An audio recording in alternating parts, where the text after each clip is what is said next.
ახლახან გაიცა სასტრაფო ევაკუაციის ბრძანება, რამაც შეცვალა შეერთებულ შტატებსა და ირანს შორის კონფლიქტის ატმოსფერო. ამ 4 შაბათს 2026 წლის 22 აპრილს ტრამპის მთავრობამ პირდაპირ შეტყობინება გაუგზავნა იმ ამერიკის მოქალაქეებს, რომლებიც ჯერ კიდევ ირანში იმყოფებიან. დაუყოვნებლივ დატოვეთ ქვეყანა. გაფრთხილება მოხვა ირანის საჰაერო სივრცის ნაწილობრივ გახსნას, მაგრამ ეს შეტყობინება არ იყო შვება, არამედ რისკის სიგნალი იყო. როდესაც ვაშინგტონი დაუყოვნებლივ ეუბნება მოქალაქეებს, რომ დატოვონ ქვეყანა, ეს ნათელი სიგნალია. თეთრი სახლი რეალურ სტაბილურობას ვერ ხედავს.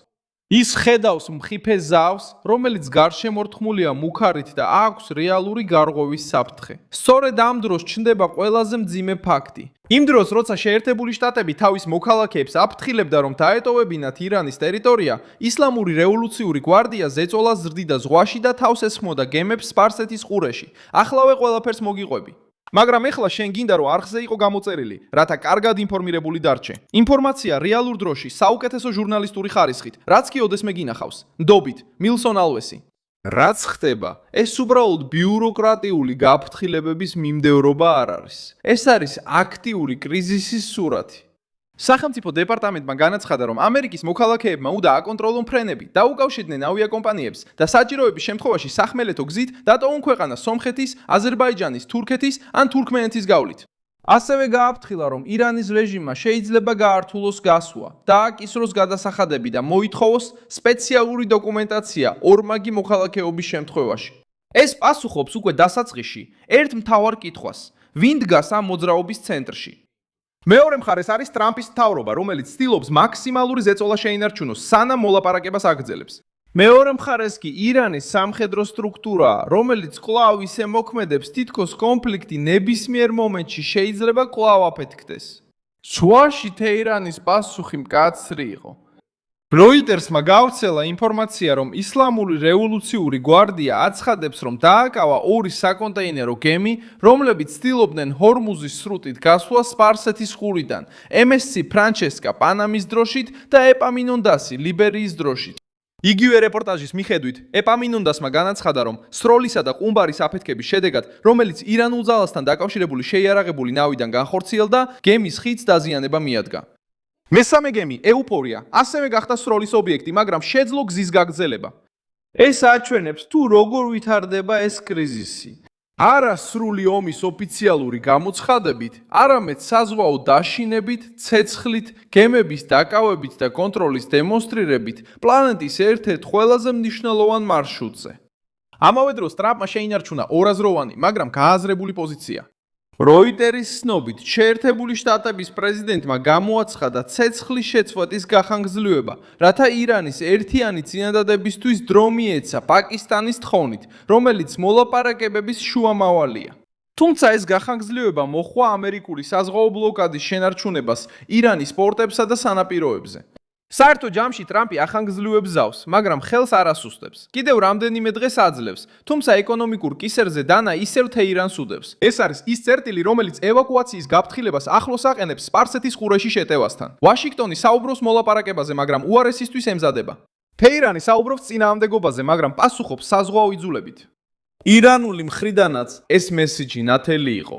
როიტერის ინფორმაციით, ტრამპის მიერ გამოცხადებული გახანგრძლივება ირანის მთავარმა ლიდერებმა ღიადაც კი არ მიიღეს.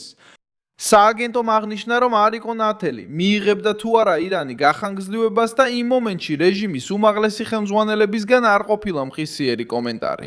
ამავე დროს ირანის პარლამენტის თავმჯდომარის მრჩეველმა განაცხადა, რომ ტრამპის ჟესტი უფრო დროის მოგების მანევრს გავდა მოულოდნელი თავდასხმისთვის. აქ ჩნდება ყველაზე ძლიერი ეჭვი, რომელიც ამ გარემოში ტრიალებს. რეჟიმი გახლეჩილია, უფრო მკაცრი, უფრო მილიტარიზებული და ნაკლებად მზადაა ხილული დათმობებისთვის. არ არის შემთხვევითი, რომ ამ საქმეზე გავრცელებულ მასალაში მთავარი განცდაა შიდა არეულობა და პოლიტიკური ხელმძღვანელობის სულ უფრო სუსტი პოზიცია შეიარაღებულ ფრთასთან მიმართებაში. ეს ეჭვი არაფრიდან არ ჩნდება. სწორედ როიტერსმა გაავრცელა ინფორმაცია, რომ დონალდ ტრამპმა თავისი გადაწყვეტილება იმით გაამართლა, რომ ირანის მთავრობა სერიოზულად იყო გახლეჩილი. ეს ფრაზა მნიშვნელოვანია, რადგან ევაკუაციის ბრძანების ფონის გაგებაში გვეხმარება. თუ ვაშინგტონი თulis, რომ რეჟიმის სათავეში სერიოზული განხეთქილებაა, მაშინ გათვლა იცვლება. ასეთ გარემოში იმპულსური გადაწყვეტილება, დაჯგუფებებს შორის განხეთქილება ან უკონტროლო რეაქცია შეიძლება უფრო სწრაფად მოხდეს, ვიდრე ფორმალური მოლაპარაკება. და როცა ეს ემთხოვა გემზე თავდასხმა სპარსეთის ყურეში, ამერიკელი სამოქალაქო პირებისთვის გზავნილი აშკარაა. ნუ დაელოდებით სიტუაციის სრულად გამწვავებას, წადით მანამდე. კიდევ ერთი დეტალია, რომელიც ამყარებს სიტუაციას. ისლამური რევოლუციური გვარდიის თავდასხმა გემებზე ვაკუუმში არ მომხდარა. ის სწორედ მაშინ მოხდა, როცა საერთაშორისო დისკუსია ჰორმუზის სრუტის გახსნას, საზღვაო მიმოსვლის აღდგენას და კრიზისის შემსუბუქებას ეხებოდა. გაზეთმა Guardian-მა აღნიშნა, რომ ირანის პარლამენტის თავმჯდომარე მოჰამად ბაღერ ღალიბაფმა სრუტის გახსნა შეუძლებლად მიიჩნია. მისი თქმით, სანამ ცეცხლის შეწყვეტის დარღვევები გაგრძელდება, მათ შორის აშშ-ს საზღვაო ბლოკადა სრუტის გახსნა შეუძლებელია. ეს აჩვენებს, რატომაც არ ცხრება კრიზისი. ირანი სრუტის პოლიტიკურ ბერკეტად გადაქცევას ცდილობს. სურს ნათლად აჩვენოს, რომ ვაშინგტონის მხრიდან ფასის გადაუხდელად ნორმალურ მიმოქცევაზე დაბრუნება არ იქნება მარტივი. სხვა სიტყვებით, თეირანი ცდილობს ზღვა მოლაპარაკების იარაღად აქციოს. პრაქტიკაში ეს ეხმარება პასუხისგაცემაში, რატომ ახორციელებს ირანი ასეთ ქმედებებს. ისლამური რევოლუციური გვარდია მხოლოდ გემების შეჩერებით არ შემოიფარგლება. ის მოქმედებს იმის დასამტკიცებლად, რომ კვლავ შეუძლია შიში, ხარჯი და დაგვიანება მოახვიოს. როდესაც ის ესვრის გემებს და ორმადგანს აკავებს, რეჟიმი რამდენიმე გზავნილ საგზავნის. ამავე დროს ის აშშ-ს ბლოკადას ეწინააღმდეგება, ზეწოლას ახდენს სადაზღვევო კომპანიებსა და გემთბობელებზე. და ცდილობს მსოფლიოს უთხრას, რომ იქ არაფერი გაივლის თეირანის პირობების გარეშე.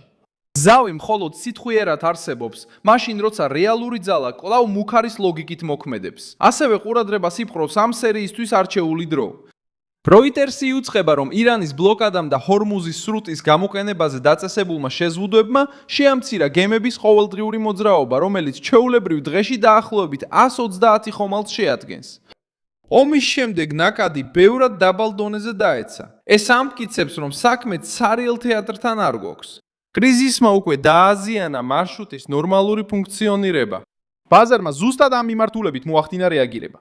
Reuters-მა დააფიქსირა, რომ ინციდენტების შემდეგ ნავთობის ფასი კვლავ გაიზარდა, რაც ამყარებს შეხედულებას, რომ ჰორმუზის სრუტე ჯერ კიდევ შორს არის ნორმალიზაციისგან. ტრამპი გავრცელებულ მასალაში ამტკიცებს, რომ სრუტე უნდა დარჩეს დაძაბულ მდგომარეობაში, რადგან ეს რეჟიმს რესურსებს ართმევს. თეირანი კი პასუხობს, რომ თუ მას დააწვევიან, შეუძლია გადაკვეთა გახადოს სახიფათო და ძვირად ღირებული. ამიტომ ევაკუაციის ბრძანებას ბევრად მეტი მნიშვნელობა აქვს, ვიდრე ჩანს. ის მარტო არ მოსულა.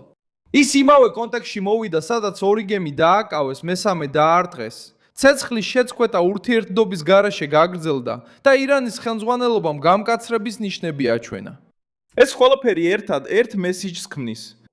რეგიონი არ შესულა დამშვიდების ფაზაში, ის შევიდა შეიარაღებული პაუზის ფაზაში. და შეიარაღებული პაუზა ასეთი მასშტაბის კონფლიქტში სწორედ ის ნიადაგია, სადაც შეცდომები, მკვეთრი რეაქციები და ახალი ესკალაცია ხშირად იბადება.